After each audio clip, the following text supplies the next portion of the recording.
अस्सलाम वालेकुम, welcome to my YouTube channel cooking with Siha Rizwan. कैसे हैं आप? उम्मीद करती हूँ सब खैरियत से होंगे। अल्लाह पाक सबको अपने हिफ्ज़ व अमान में रखें और हमेशा खुश रखें। आज हम बना रहे हैं एक ऐसा मसाला जो आपकी हर हांडी के जायके को कई गुना बढ़ा देगा। हर खाने वाला आपसे पूछेगा कि आपने सालन में क्या डाला है, लेकिन उसके लिए आपको वीडियो को एंड तक ज़रूर देखना पड़ेगा। तो बिना टाइम वेस्ट किए, चैनल पर नए आए हैं, अभी तक मेरे चैनल को सब्सक्राइब नहीं किया तो प्लीज़ सब्सक्राइब करें, बेल के बटन को प्रेस करें ताकि नई वीडियोस आप तक आती रहें।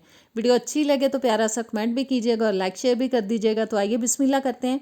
सबसे पहले जी बोल के अंदर डाल देंगे हम 3 टेबलस्पून साबुत धनिया, 4 टेबलस्पून डालेंगे साबुत ज़ीरा सफ़ेद वाला, सौंफ डालेंगे 1 टेबलस्पून, जवतरी के 2-3 टुकड़े ले लिए हैं मैंने, मोटी इलायची जाएगी 8-10 अदद, लौंग 8-10 अदद, दालचीनी की 2 स्टिक्स डाल रही हूँ, जायफल मैंने एक पूरे का पूरा ले लिया है वो डाल दिया है, बादियान के फूल जाएंगे 3 से 4 अदद, काली मिर्चें डालेंगे 1 टेबलस्पून, तेज़पात के मैंने 3 पत्ते ले लिए हैं। इन पत्तों को हम थोड़ा तोड़ के डालेंगे ताकि जब हम इनको ग्राइंड करें तो इजीली ये ग्राइंड हो जाएं।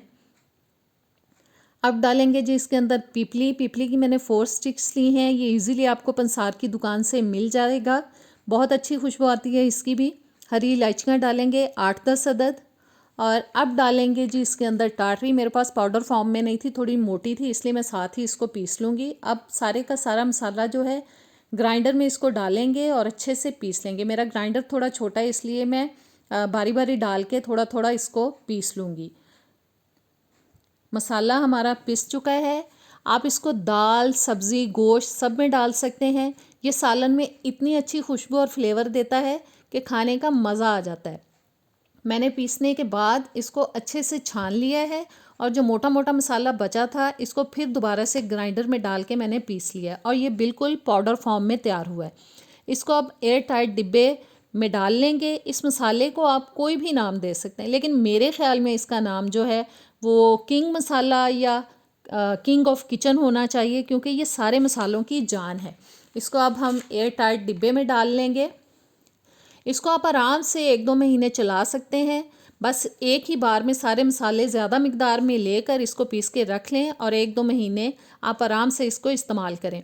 इसके अंदर जो हमने टाटरी शामिल की है ना, वो इसकी लाइफ को बहुत बढ़ा देती है, इसलिए इसके ख़राब होने का बिल्कुल भी कोई ख़तरा नहीं है। और बस जी सारा मसाला डाल लिया है मैंने अब एक डिब्बे के अंदर, और अब जब मेरा दिल चाहेगा मैं निकालूंगी और अपनी हांडी में इसको इस्तेमाल करूंगी। तकरीबन 1 टीस्पून तक आप इसको इस्तेमाल करें, बहुत अच्छा फ्लेवर आएगा इंशाल्लाह ताला। आपको ये रेसिपी बहुत पसंद आएगी। इसको ज़रूर बना के रखें और मुझे बताएं कमेंट्स में कि आपको आज की रेसिपी कैसी लगी है। और अब नेक्स्ट वीडियो में इंशाल्लाह ताला किसी अच्छी रेसिपी के साथ मिलेंगे। इजाज़त दें, अल्लाह हाफिज़।